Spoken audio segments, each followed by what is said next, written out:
Well, it's some breaking news we want to get you right to. Right now, San Antonio fire crews responding to an apartment fire on the city's northeast side. Our Avery Everett just got to the scene where this fire happened. She joins us now live. Avery, know you just arrived, but what are you seeing out there at this point?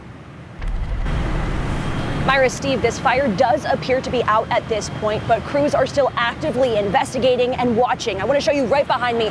The main focus is above this roof of this apartment complex. You can see a firefighter all the way up at the top of a ladder there. They were spraying water just a couple of minutes ago on the top of this apartment complex. That has since stopped, but within the last 15 minutes, we just arrived 20 minutes ago, that part of the apartment complex's wall actually collapsed off the side of the apartment complex. No one was under that, and it appears that no vehicles were also damaged during that collapse, but firefighters have been closely monitoring this situation. So we did talk to one firefighter who wasn't able to exactly confirm what happened here. He did say there was no fire at this apartment complex on Park Crossing Drive, but there have been dozens of fire responders here. I want you to take a look down this street.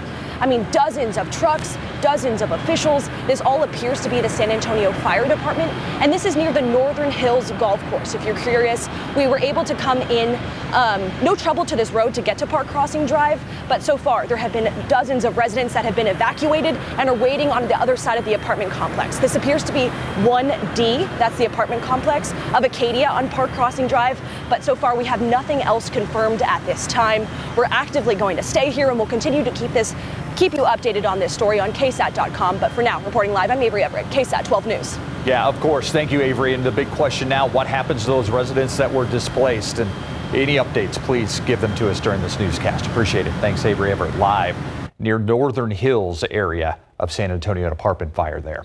Well, but to other news, he was more than just his job. That's what the family of a man who was shot and killed while working at a Sonic restaurant wants everyone to know. His relatives are anxious for their loved one's killer to now be caught. Katrina Weber spoke with the heartbroken family who says his death was senseless. The crime scene seemed to say it all, that a man had been killed on the job. Someone shot 33-year-old Daniel Shrewsbury Sunday night at this Sonic near Babcock and Eckert Roads, where he worked as a night manager. But his family says there is more to say about the man himself. He's just known as a Sonic employee, and he's more than that. My son was caring, loving. A lot of people loved my son. He didn't deserve this because, like they said, he's a good kid. They're all still trying to process the loss. Daniel was Peggy Cofield's oldest son, a role model to his younger brother, JoJo. He was a real good brother, not just to me, but everybody. Yeah, I'm gonna miss him. San Antonio police released photos Monday of two women who they believe were involved in his death. Police say Daniel was shot during an argument in the drive-thru. From what I'm hearing, the kids that did this to him had fake money. Then once my brother confronted him about the fake money, he went out there and got shot. Senseless is how the relatives describe what happened.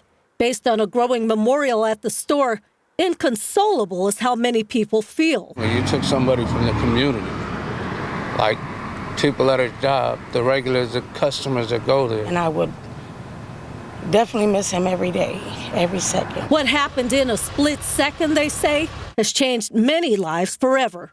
Katrina Weber, KSAT 12 News. Let's talk about that rain that moved through today. Some people happy to see it, others upset they missed out, but we got some more chances to talk about. I'm in the upset we missed out part. Yeah. That's why she Same. looked at me, Mia, in case you were wondering. The central and southern portions of Bexar County were the ones that didn't see nearly as much as the northern half of San Antonio and Bexar County. You can see, though, that rain chances have dramatically died down here in the Alamo City. Not before, though, sparking some gusty winds. Those storms in the range of 40 to 50 miles per hour in between 4:10 and 16:04 earlier this afternoon, and even some localized totals of 2+ inches, which we'll get you a more in-depth look at coming in about 15 minutes. You can see where that activity is right now. Got some non-severe but still noisy storms near Gonzales, approaching Cuero, Yorktown, and even the Runge area east of 181 in Karnes County. Those storms are capable of some pockets of heavy rainfall, some wind gusts upwards of 40 miles per hour, and of course some lightning there as well. And then another cluster of some rain and thunderstorms across our southwestern counties currently working over I-35. Now, where do we go from here? Throughout the remainder of the evening, whatever's left out there on authority radar will continue to work farther off to the south and east, generally, though, coming to an end by about 9 to 10 p.m. So, yes, we'll get you a recap of those rainfall totals found here in San Antonio, plus talk about another isolated potential into your Wednesday coming up a little bit later on. All right, thank you, Mia. A lot of people wondering what's going on with Spectrum. Well, Spectrum Cable finally releasing the cause of that outage affecting thousands of people across Texas. The company says the outage due to the impact of Hurricane Beryl. This outage affects anyone who uses Spectrum for their internet, phone, and cable. The Bear County Sheriff's Office is saying anyone who uses Spectrum for their phone service cannot call 911 right now. The company did not say when their service would be restored. Meantime, we got an updated look today at the damage left behind by Hurricane Beryl along the Texas coast. At last check, at least 8 people have died because of that storm. 6 of those were in the Houston area. Authorities say in Houston, 1 person was killed after they tried to drive under a flooded overpass, and a woman was killed after a tree fell on her home while she was inside. Happened like super fast as I was going downstairs to check on my son. That's when I heard the big crack. At last check, over 1 million people are still without power in the Houston area. As the remnants of this storm head north, millions of people are also on alert for flooding. A flood watch has been issued from Arkansas all the way to Michigan. Not all Bear County jail inmates are staying in Bear County. The sheriff's office has been sending dozens of inmates to Kerr and Burnett counties because they don't have space for them here. And Garrett Berger talked with the sheriff, who thinks that this will be the new normal. The inmates that Bear County's actually sending out aren't people who are still waiting for trial and just haven't made bail. Instead, they're people who have actually been convicted and are only waiting at this point for the state to pick them up. Sheriff Javier Salazar says his office started doing this a few weeks ago. And at any one time, there's about 120 to 150 Bear County inmates split between the Burnett and Kerr County jails. The jail population has been generally rising for years. BCSO says the state hasn't been quick to pick up its newest prisoners. But the sheriff's office can't risk having too many people in the jail because it could fall out of compliance with state standards. Salazar says this is the first time they've had to put inmates in other counties like this since he's been in office. But he also believes it could end up being a permanent practice. Realistically, I think this is the new normal. I think we need to be preparing for this on a constant basis. Now, we may reach a point where things are working out the way they need to. We can go get our inmates and bring them back. But I think that option is something that we should always have available to us, just in the event that we do get, mass unrest followed by a lot of arrests for whatever reason, unforeseen circumstances. I think that's something that we should always have as a tool. We also asked Salazar if this could reignite talks of a new jail. He didn't seem to think that was likely, but he did say the county may need to strongly consider expanding the current jail in the next few years. Sheriff Salazar says right now they're working on a good faith agreement with the other 2 county jails. The official contracts were discussed today, but behind closed doors by county commissioners, and they didn't take any official action. The sheriff thinks contracts will be hammered out in the next few weeks. At the jail, I'm Garrett Berger, KSAT 12 News. There have been recent courtroom assaults, outbursts, and even an escaped inmate. So now the Bear County Sheriff's Office has increased security protocols for the Justice Center and the county courthouse. According to BCSO, some of those changes include increased training for bailiffs, conducting security assessments for courtrooms, modified tactics for high-profile trials, and revising and updating what's allowed to be taken into the courthouse. Inside the courtrooms, no one is allowed to sit in the first bench in the gallery.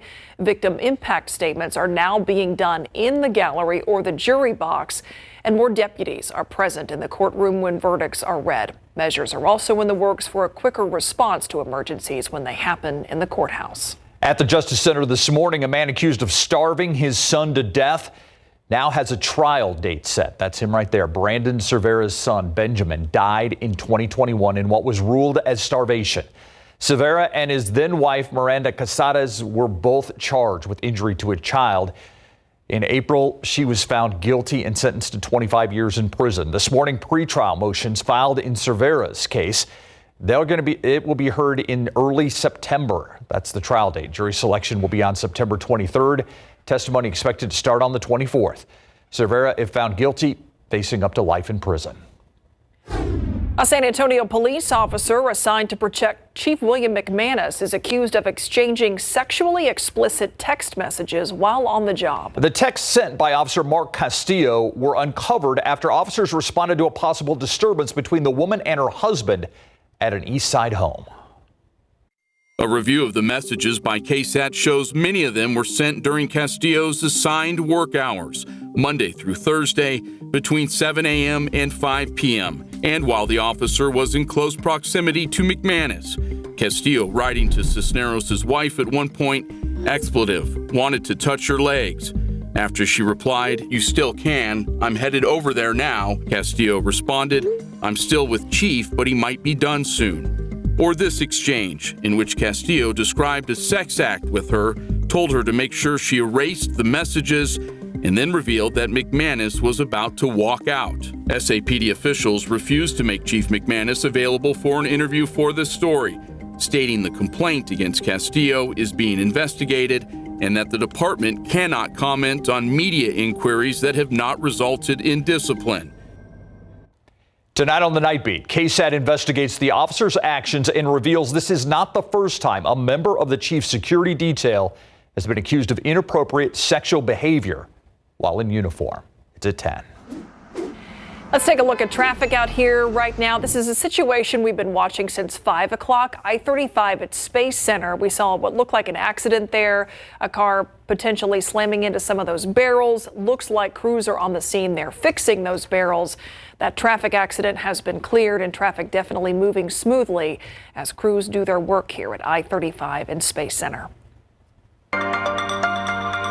Happening later on this week, it is Doc Talk, and this week it's all about kids. Scan this QR code to send us any medical questions you have related to kids' care. We'll take those questions to a local pediatrician. KSAT 12's Doc Talk airs every Thursday right here at 6:30. I turn around, I start running, everybody's scattering, running this way, that way. Coming up in just a few minutes, for the first time, we are hearing from one of the survivors of the shooting at Market Square during Fiesta. Tonight at 6:30, why he says the city didn't do enough to keep bystanders safe. And after the break, how the potential direct flight from San Antonio to Washington, D.C. could be a huge benefit for local veterans. But first, let's take a live look outside. Live cam. Chance for a few more isolated storms this week. Meteorologist Mia Montgomery will have details coming up.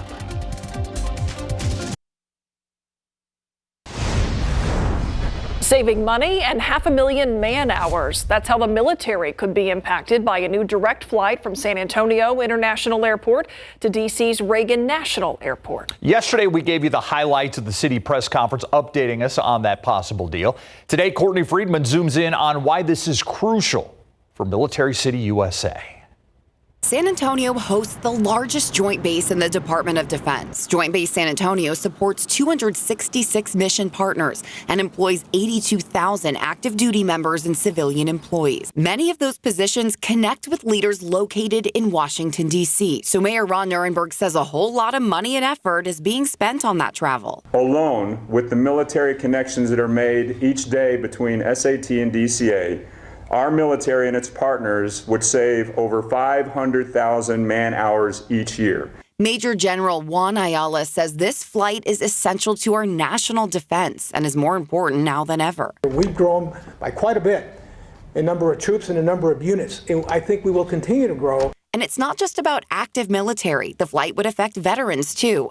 Think about the honor flights every year that take war veterans to D.C. for the trip of a lifetime. It is difficult sometimes with the direct flight being into Baltimore, then we have to bus into D.C. Honor Flight Vice Chairman Court Van Strickland says this direct flight would allow those heroes to spend much more time in D.C. It would save about 2 hours of a trip for us and a lot of money. Buses, meals. The military representatives involved in this years-long, hard-fought effort to secure this flight say it's long overdue. There's only one more step before this flight's approved, and that's in your hands. They need some public comments. So you can head to the Department of Transportation website, click comment right here, and leave your positive message. You can find this website on KSAT.com. Courtney Friedman, KSAT 12 News. So if you got some rain, that was nice. For all of us, temperatures dipped for a little bit, but they're right back up there, Mia. Yep, a nice little dip of some nature's AC, but it is this time of year, so sometimes it can almost feel a little bit more steamy and humid out there after we see these little downpours and storms move through. It's pretty crazy to think about. There was a hurricane that made landfall, just a couple of 100 miles east of us, and we really didn't tap into any of that rain, unfortunately, here in San Antonio and surrounding areas yesterday. We got more rain today out of these little spotty showers and thunderstorms. I do want to show you some KSAT Connect photos that we had sent in. This from the Bernie area, an area that desperately needs some rainfall. About 1.5 inches in the backyard rain gauge, so that's great to see. We'll swing on over to the McQueenie area, about 2.25 there in the backyard rain gauge. So thank you to everybody that sent those into KSAT Connect. We will show more of those coming up tonight on the Night Beat. All right, let's talk about some of those estimated rain totals from the activity we saw a few hours ago. Last Saturday, the central and southern portions of Bexar County saw more of the rain. Today, though, the northern portions of San Antonio were able to tap into that. So that was definitely good to see. Wish we could have found a little bit more, though, especially the southwestern portions of the Alamo City near Calaveras Lake. About 0.4 of an inch reported just to the west of China Grove, right near 410 on the east side. Over 0.5 of an inch was there right near W.W. White. As you look ahead to the northern portions of the area, though, specifically north of 1604, Stone Oak, almost 2 inches recorded there. About 1 inch on the northeast side near Madison High School. Leon Springs, about 0.8 of an inch. Gray Forest, 2 inches reported. That stretches over to the La Cantera and the Rim area as well. We did see some KSAT Connect photos from the Hill Country. Comfort, just under 1 inch of rain. Medina, pretty much there, so that was great to see. And then south of Mountain Home over there in Kerr County, almost 3 inches from a heftier thunderstorm that was able to blossom up earlier this afternoon. And this specifically is the area that needs it the most. As of the latest drought monitor, you can see that we still do have a pocket of extreme drought in place. It's not drought busting by any means, but we'll definitely take what we can get. More of that stretches west of the I-35 corridor, of course. Another pocket of that extreme drought, unfortunately, near Del Rio and the Rio Grande. So as we were talking about earlier in the newscast, rain chances are going to start to come down over the next several hours. That is already the theme here in San Antonio and near Seguin. A lingering shower has pretty much fizzled out this 6 p.m. hour. Still monitoring a cluster of thunderstorms in DeWitt County, nearing Cuero as well as Yorktown. Again, some heavy rainfall as well as some lightning and some wind gusts upwards of 40 miles per hour possible there. And then another cluster of showers and storms pushing across portions of Frio as well as LaSalle County. So this will continue to work farther off to the southeast throughout the remainder of the evening, but we're not finished with the rain chances there. It's not going to be for everybody tomorrow, but specifically between about 2 p.m. to 8 p.m. Notice here on your Futurecast, a few isolated downpours will be possible. Maybe a stray rumble of thunder could also make for a few soggy spots out there for the evening commute, so we'll be keeping you posted on that before, like today, after we see the sun go down, we lose that daytime heat. Whatever's left out there on authority radar will continue to fizzle out. Another 30% potential into your Thursday, 20% chance Friday and into Saturday. By the way, if you are curious on where whatever is left of Beryl currently is, still sparking some rain across portions of the Midwest, an additional 2 to 5 inches not ruled out across Indiana and stretching up to the Great Lakes region. If you don't tap into rain tomorrow or Thursday, which most of us unfortunately won't, still going to be hot with highs in the upper 90s. That continues all the way into the weekend. By the way, coming up in the next half hour, we're going to take a deeper look into the tropics. Is there anything else out there? And also when we could start to see some Saharan dust work our way. Okay, thank you, Mia. All right, they are veterans. They are leaders. Talking about Chris Paul, Harrison Barnes. What is their role going to be on this team, though, Larry? Well, and that is part of their role right there, is they need to come in and show these younger Spurs, like Wemby and those guys, how to play basketball, right? I mean, that's part of the reason why the Spurs got him, veteran leadership. Mary Rominger has more on that. And Dak Prescott, you know what? He explains the picture that surfaced recently of his right foot in a walking boot coming up.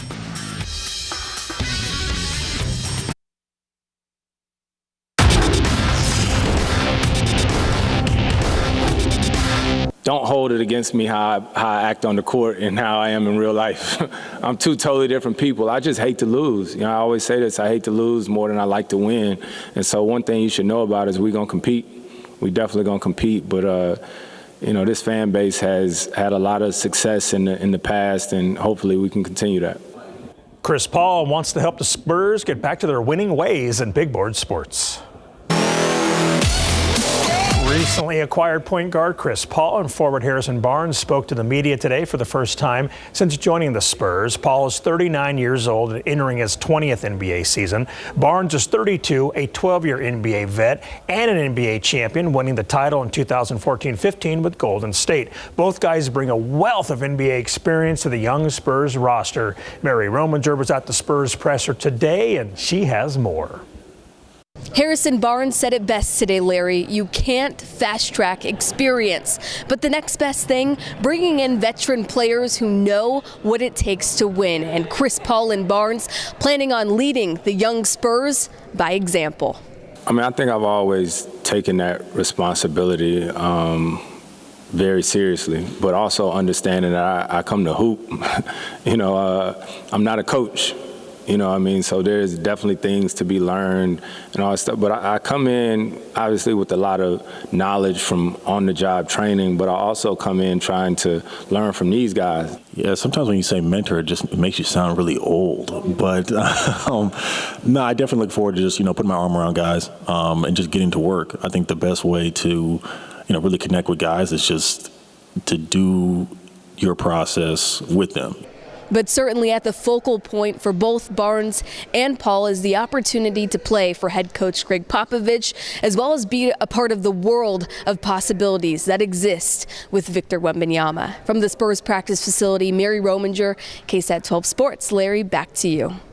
Thank you, Mary. The Summer League Spurs will wrap up Sacramento California Classic play tonight at 7 against the Chinese national team. The Spurs will then head to Vegas for the NBA 2K25 Summer League.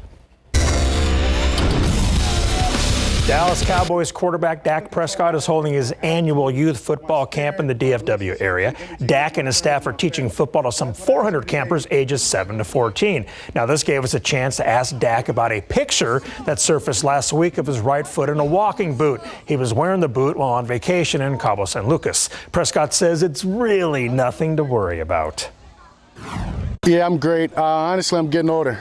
It's the same ankle, right, that I snapped and had a nasty surgery on 4 years ago. So, a couple of hard days of training, and you get a little sore, and then you're going on a fishing trip, and you want to protect it and make sure that things don't get worse. So, literally, it's absolutely nothing. That's why I said people are reaching, trying to make things that they aren't.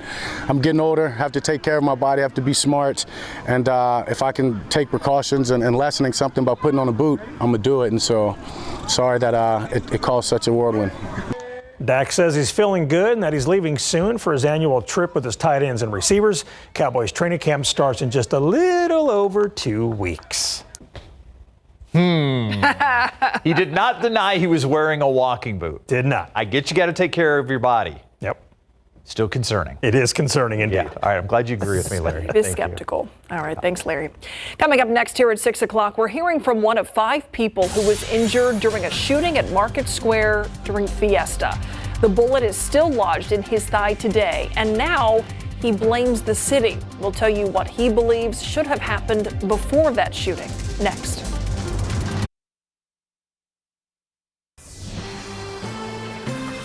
So when you think back to that day, what comes to your head? It's just the worst thing that's happened to me, and I got to live with it for the rest of my life. He was shot at Market Square on one of the last nights of Fiesta. Adam Jaramillo is one of 5 people who survived. Police say that 2 men got into a gunfight that night. Jaramillo and the others got caught in the crossfire. And for the first time, he tells our Daniela Ibarra about what happened and why he believes the city of San Antonio should have done more to keep people safe. With beer and cigars in hand, this is how Adam Jaramillo wishes he could remember Fiesta de los Reyes with his friend. He's actually suffering from cancer right now. He's terminal. So I wanted to show him a good time and thinking, Fiesta would be good. They spent the night at Market Square enjoying the party and the food. Everything changed Police say a gunfight broke out between two men in the middle of the crowd. I turn around, I start running, everybody's scattering, running this way, that way, and next thing you know, I grab my leg. I felt, this sharp pain, and my brain is saying fight or flight, get out of there. When you realized you had been shot, what did you do? I kept going, I kept walking, getting out of there. An x-ray shows the bullet that pierced his thigh. It split into 3 pieces. I have this bullet in me, and it's gonna stay in me for the rest of my life. Have you been able to sleep well since this happened? It's rough. There's times, I am talking to somebody to, I'm working on it. The deadly shooting is among several incidents involving guns and violence at Market Square during Fiesta 2024. A fight at Fiesta last year also ended in a shooting. If I would have had that warning, if I would have knew that, if anybody would have reported that, I wouldn't have gone. What do you think is responsible for this happening? The city. His attorney, Stanley Bernstein, agrees. The city clearly knew there was a problem, and they weren't warning the public. San Antonio Police Chief William McManus says guests visiting Market Square at Fiesta next year should expect to have bags checked. What do you think about those changes? It's late. It's too late. This already happened. Why didn't that happen last year with that last shooting? This is one of the last memories Adam says he'll have of Fiesta. Do you think you'll ever go back to Fiesta again? No. It's not worth it. We reached out to the city of San Antonio this afternoon. A spokesperson told us the city works with event organizers to develop security plans for Fiesta events. They're echoing the chief's statements about enhanced security measures at Market Square for Fiesta next year. So Daniela, Adam Jaramillo already has an attorney. He says he's planning to sue the city. Why does he want to take legal action? Yeah, he says the city should have done more to warn the public about what had happened at Fiesta this year. And he says that you heard him right there. He said if he had heard it before, he wouldn't have gone. Anything specific that he wants besides just verbal warnings? That's really what he was talking, echoing. And then the fact that, he thinks that there should have been more preventative measures put in place. Yeah. We also learned something here. Police originally said there were only 4 people that were injured in the crossfire. Jaramillo makes 5. Has he talked to police about what he experienced and what he saw? So both SAPD and Jaramillo, they both say that they sent out an officer at the shooting or after the shooting going to the hospital, and that they sent someone else afterwards to his house to take pictures of his injuries. But SAPD is saying that they didn't get an official statement from him, but Jaramillo says that he did talk to police, so he doesn't understand why they're saying that. What's the difference between that and an official statement? That's the question we all have. Yeah. A lot of questions yet to be answered there. Yeah, and I hope his recovery continues to go well. Yeah. Absolutely. Thank you, Daniela. We'll be right back.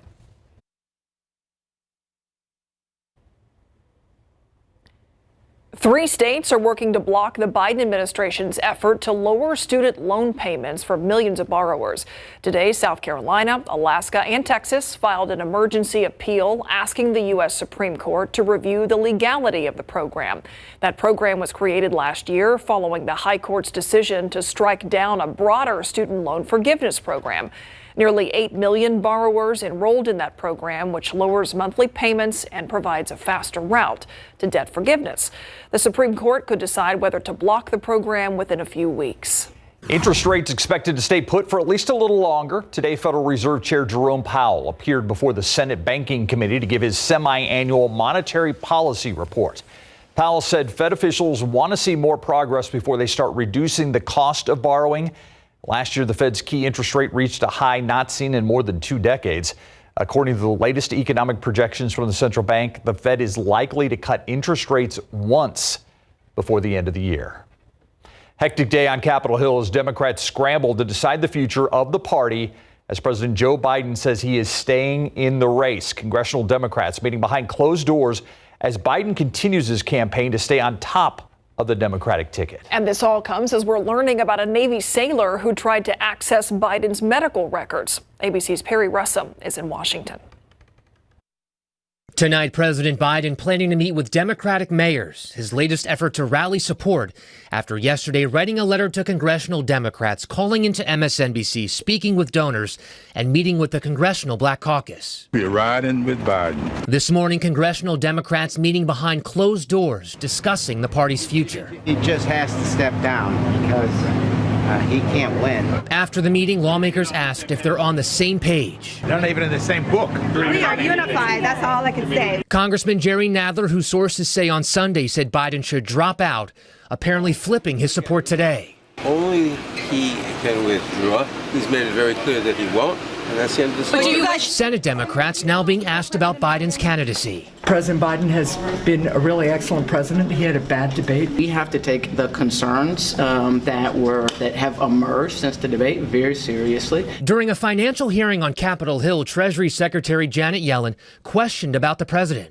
As a cabinet secretary, have you noticed any mental or cognitive decline in any of these meetings? The president is extremely effective in the meetings that I've been in with him. Madam Secretary, have there been any discussions among cabinet secretaries about invoking the 25th Amendment?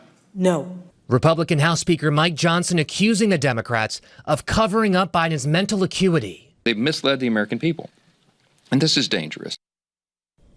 And today we are learning about a Navy sailor who was punished for trying to access President Biden's medical records. The Navy says this happened back in February, and at no point was the president's personal information compromised. Perry Russum, ABC News, Washington. Let's take a look outside again this evening. I haven't had a chance to step out there since that rain, but I'm guessing that humidity is You're going to notice it, I'm guessing. Most definitely elevated. So something to think about if you're stepping out for any evening plans this Tuesday. By the way, before we saw those storms move through, knocking our temperatures down into the 70s briefly earlier this afternoon, our high temperature for the day was able to reach 98 degrees, 4 degrees above the average. Thankfully, nowhere near the record, though, of 105 set back in 1939. Rain chances coming down here in San Antonio, but we still have some storms well off to our south. We'll get you another check in depth at your authority radar, plus talk tropics and Saharan dust coming up. The man accused of starving his son to death 3 years ago now finally has a trial date. Brandon Cervera and his then wife Miranda Caceres were charged with injury to a child after Cervera's son Benjamin died in 2021. Jury selection will be on September 23rd, with testimony expected to start the next day on the 24th. Cervera, if found guilty, faces up to life in prison. Tonight, San Antonio police investigating after a man was shot multiple times at an apartment complex. It happened about 11:30 last night on Sclout Street near Highway 90. Officers say the victim got into an argument with another man before he was shot. At last check, the victim was taken to the hospital with life-threatening injuries. Police are still looking for the suspect. At least 8 people have now been killed in the U.S. in the aftermath of Hurricane Beryl. 6 of those deaths happened in Houston. Authorities in Houston say that one person was killed after trying to drive under a flooded overpass, and a woman was killed after a tree fell into her home. At last check, millions of people along the Texas coast and parts of Louisiana are still without power. And that's your 60-second recap. All right, there was some rain in our viewing area today, not all that far from us. It's getting closer and closer, but downtown San Antonio, still not getting rain. You know when you can smell it? Yes. But it never actually happened. We had a little donut. You see the trees blowing. You're like, oh, it's coming here. The gray sky is on the horizon. Yeah. And then it just skirts you to the north. Hey, I do want to talk about power outages, though, speaking of which, because earlier on the news at 5, CPS was reporting over 5,000 customers were without power. I just checked the outage map, and now we're at about 2,500. So those numbers continue to improve as crews get out there and try to fix all of that after those storms pushed through San Antonio. Again, mainly across the northern half of Bexar County, where we had some 40 to 50 mile per hour wind gusts reported. Things are a lot quieter now, though, here in San Antonio. I do want to get you a look at the radar, though, for what we are still monitoring out there across our far southeastern counties near Cuero.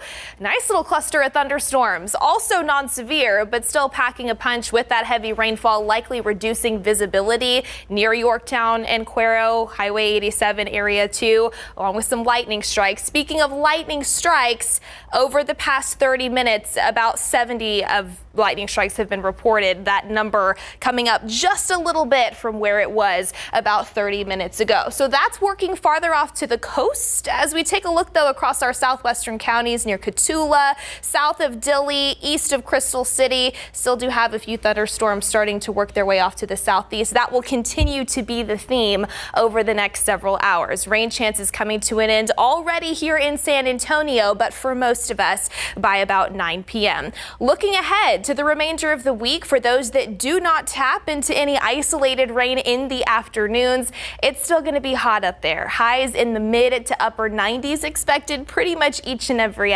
day. And then in terms of your rain chances, just daily isolated potentials as early as Wednesday afternoon. So let's go ahead and talk about it. Again, here are the remnants of Beryl pushing across the Midwest, where, as we mentioned earlier, an additional 2 to 5 inches will be possible across portions of Indiana, stretching up to the Great Lakes region. If you were curious, looking on the backside of Beryl, if there was any area flagged by the National Hurricane Center for additional development, that is not the case. Taking a little bit of a break, at least over the next 7 days across the Atlantic Basin, and that is due in part largely to different plumes of Saharan dust that are pushing across the Atlantic Basin. I think it's possible that we see a trace of that dust move into the south central Texas sky as early as Friday, and maybe a slightly higher concentration this coming Sunday. So we'll really hone in on those details over the next few days, something to check back in on there as well. There is, however, a little disturbance moving across the southwestern Gulf of Mexico. It's not expected to develop into anything tropical, but it will scoot across Mexico over the next few days and could fling in just enough moisture into south central Texas. When you combine that with a little boundary across our region, that's why we still do have isolated storm chances in the forecast tomorrow afternoon, specifically in between about 2 to 8 p.m.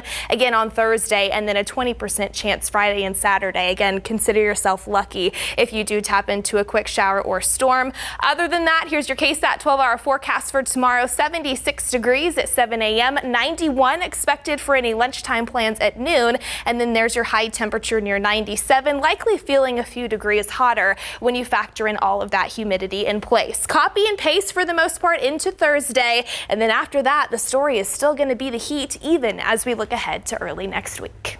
Okay, thank you, Mia. Pedals, pandas, and an arrest for fleecing the scene. It's coming up next in The Buzz. In The Buzz today, 2 women in Virginia are brightening days and bringing joy to nursing homes and elsewhere by repurposing flowers.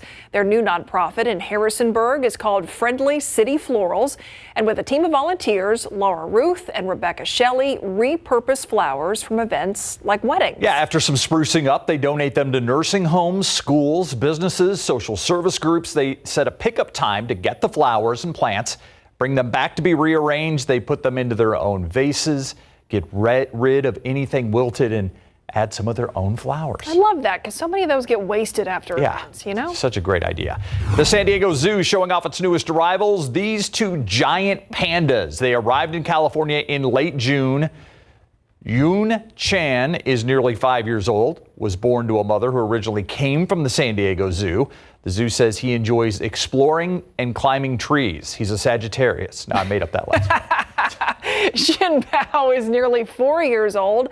She enjoys sunbathing and eating her favorite foods. That includes fresh bamboo and a traditional Chinese bun known as panda bread, of course.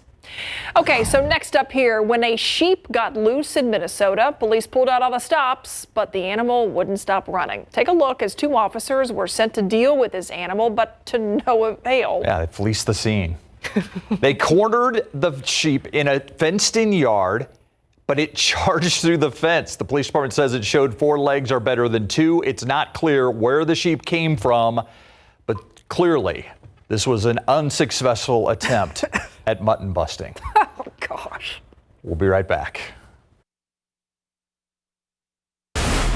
Couple things before we go. I want to update you on that breaking apartment fire we started the 6 o'clock news with. The fire department says confirmed no one was injured in that blaze. That's good news. 12 units were damaged. The Red Cross is working with people affected to make sure they have some place to stay. There was a heavy response to this fire, and the battalion chiefs on the scene said it only took 15 minutes to put out. Crews still working to figure out what caused it. Also, other breaking news we're following right now. San Antonio police investigating a shooting involving officers near I-10 in Pecan Valley on the east side. This is a live look at that scene. Now, SAPD